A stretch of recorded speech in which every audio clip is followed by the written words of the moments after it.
Before we start, tell me where you're listening from in the comments. Maybe you're someone who's been through relationships that started with incredible promise but somehow fell apart despite both people trying their best. Maybe you're in a relationship right now that feels like it's slowly losing its connection, and you can't figure out exactly why. Maybe you've started to wonder if lasting, fulfilling relationships are even possible in the modern world. By the end of this conversation, you'll understand the real reason why most relationships fail. And it's not what relationship experts usually tell you. It's something much more fundamental that affects every relationship, whether romantic, friendship, or family, and understanding it could change how you approach every important relationship in your life. I want to tell you about a realization I had during one of the most difficult periods in my personal life. I was going through my second divorce, and I was trying to understand how relationships that began with such genuine connection and mutual respect could deteriorate so completely. The easy answer would have been to blame incompatibility, or different life goals, or the pressure of work, or any of the explanations that people usually give when relationships end. But I knew those weren't the real answers because I'd seen the same patterns in my friendships, in business partnerships, even in my relationships with my children at different times. There was something deeper happening, something that most people don't recognize because it develops so gradually that it feels like natural relationship evolution, rather than a specific problem with a specific solution. Here's what I discovered. Most relationships fail not because people stop caring about each other, but because they stop growing in the same direction. Let me explain what I mean by that, because it's completely different from the conventional wisdom about relationship failure. The standard advice about relationships focuses on communication skills, shared interests, compatibility, compromise, and managing conflict. These things matter, but they're surface-level solutions to a deeper structural problem. The deeper problem is that most people enter relationships assuming that if they find the right person and establish good patterns, the relationship can remain stable indefinitely. They think relationships fail when something goes wrong, when someone changes in a bad way, when external pressures become too great. But that's not how relationships actually work. Relationships exist between people, and people are constantly changing whether they recognize it or not. Your priorities evolve, your understanding of yourself develops, your capabilities expand, your perspective on life shifts based on new experiences. This isn't a problem to be solved. This is the natural condition of human beings. We're not static. We're dynamic systems that are constantly adapting and growing. The question isn't whether people in relationships will change. The question is whether they'll change in ways that bring them closer together or in ways that pull them apart. Most relationships fail because people change in different directions without realizing it's happening. And by the time they notice the distance, it feels too late to bridge. But here's what I've learned. This isn't inevitable. People can choose to grow in compatible directions, but it requires understanding how growth actually works and making intentional decisions about the kind of person you want to become and the kind of relationship you want to build. Let me give you a specific example of how this plays out in real relationships. I know a couple, Sarah and Michael. When they met in their late 20s, they had similar values, similar energy levels, similar goals. They both wanted to travel, they both were ambitious about their careers, they both valued intellectual stimulation and adventure. For the first few years, they grew together naturally. They influenced each other's thinking, they supported each other's goals, they shared new experiences that shaped both of them in similar ways. But then something shifted. Sarah got promoted to a management position that required her to develop leadership skills, to think more strategically, to make decisions that affected other people's lives. This experience changed how she thought about responsibility, about long-term planning, about what success actually meant. Michael, meanwhile, started a creative side project that became increasingly important to him. He began valuing artistic expression, spontaneity, and creative freedom more than career advancement and financial security. Neither of these changes was bad. Both Sarah and Michael were growing in positive ways, becoming more capable and more authentic versions of themselves. But they were growing in directions that created distance rather than connection. Sarah was becoming more focused on building systems and long-term stability. Michael was becoming more focused on creative expression and immediate experience. The problem wasn't that they stopped caring about each other. The problem was that they stopped growing together. They stopped sharing the experiences that would help them understand and appreciate each other's evolution.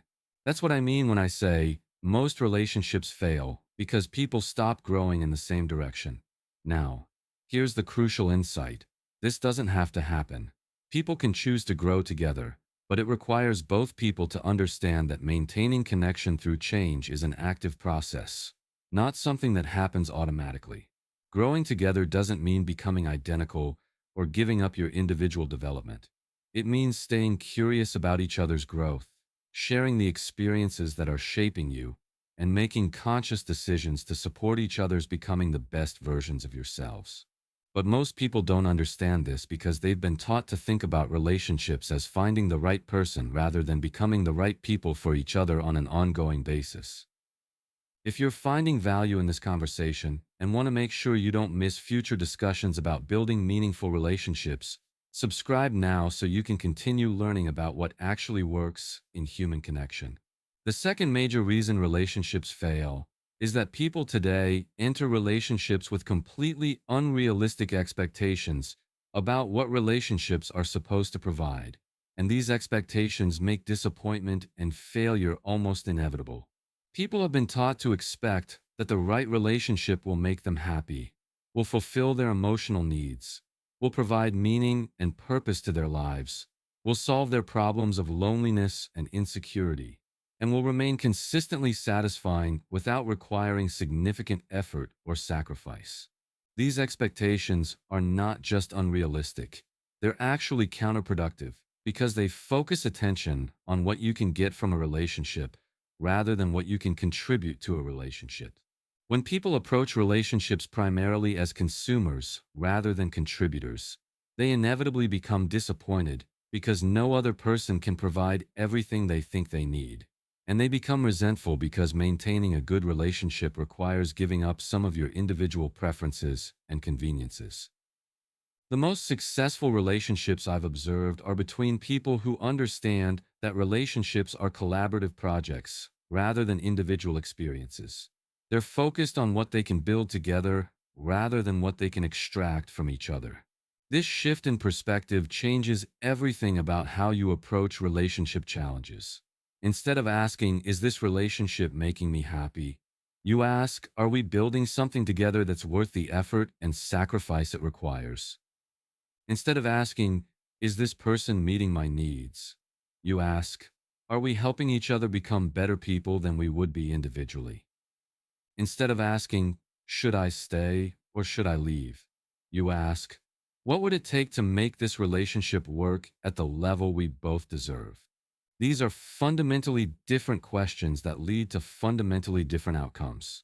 The third factor that destroys modern relationships is directly related to how technology and social media affect human psychology and expectations.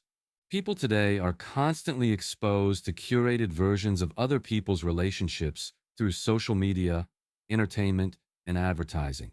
They see highlight reels and fictional portrayals that make their own real relationships look boring, difficult, or inadequate by comparison. This creates what I call relationship FOMO, where people are constantly wondering if there's someone better out there, if their current relationship is holding them back from something more exciting or fulfilling. But this comparison is fundamentally flawed because you're comparing your internal experience of your real relationship with all its daily challenges and mundane moments, to external presentations of other relationships that are designed to look perfect and exciting. The people who build lasting, fulfilling relationships understand that every relationship involves trade-offs, that every person has flaws and limitations, that every partnership requires ongoing effort and occasional sacrifice. They don't expect their relationship to be constantly exciting or always easy.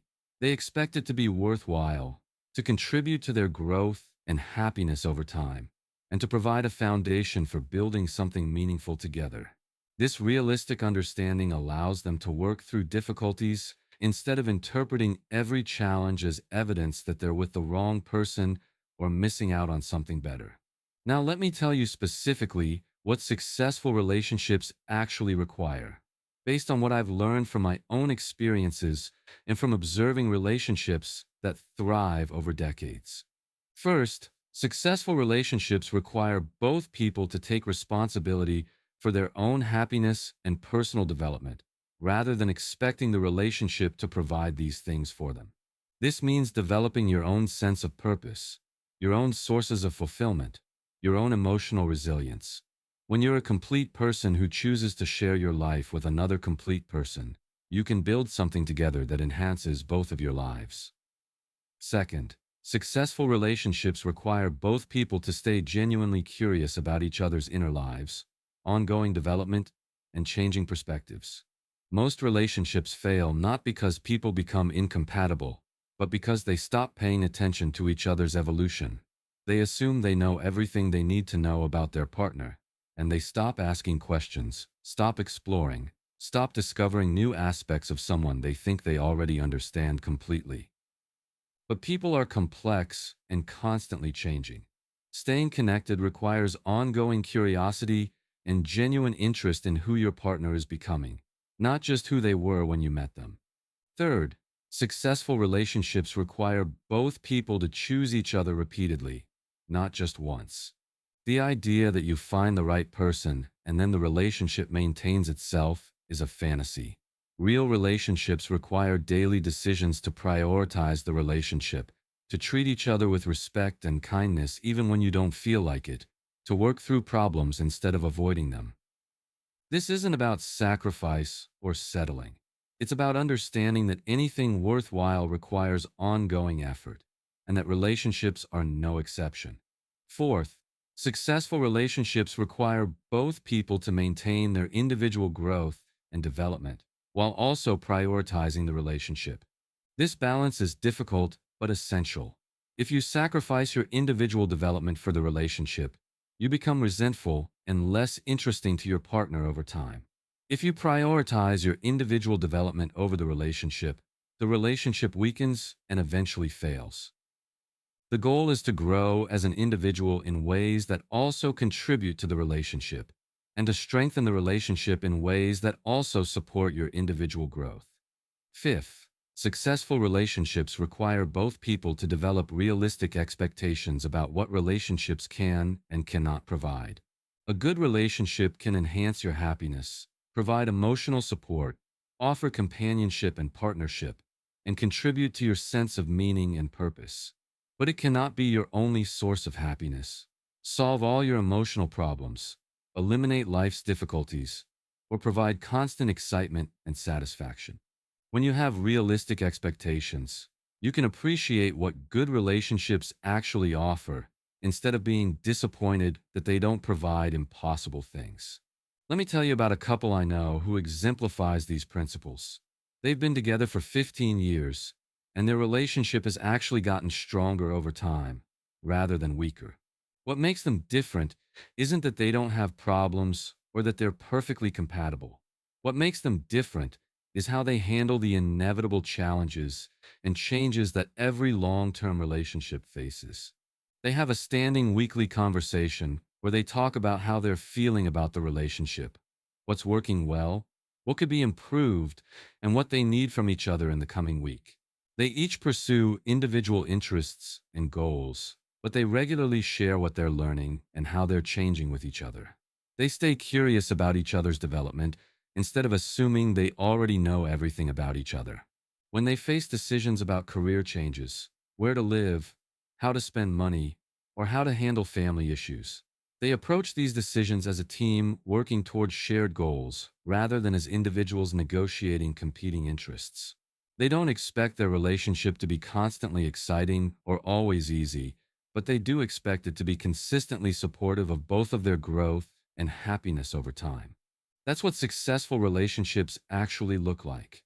Not perfect compatibility or constant satisfaction, but conscious partnership between people who understand that building something worthwhile requires ongoing effort and mutual commitment. The most important thing to understand is that relationship failure isn't usually about finding the wrong person. It's about not understanding what relationships actually require to succeed and not being willing to provide what's actually required. Most people are capable of building successful relationships, but only if they understand that relationships are skills to be developed rather than experiences to be consumed, and only if they're willing to prioritize relationships enough to invest the time and energy that success requires. Share this insight with someone who might be struggling with relationship challenges and could benefit from understanding what actually makes relationships work over time. And remember, the people who build lasting, fulfilling relationships aren't people who found perfect partners or who never face relationship challenges. They're people who understand what relationships actually require and who are willing to provide those requirements consistently, even when it's not easy or convenient.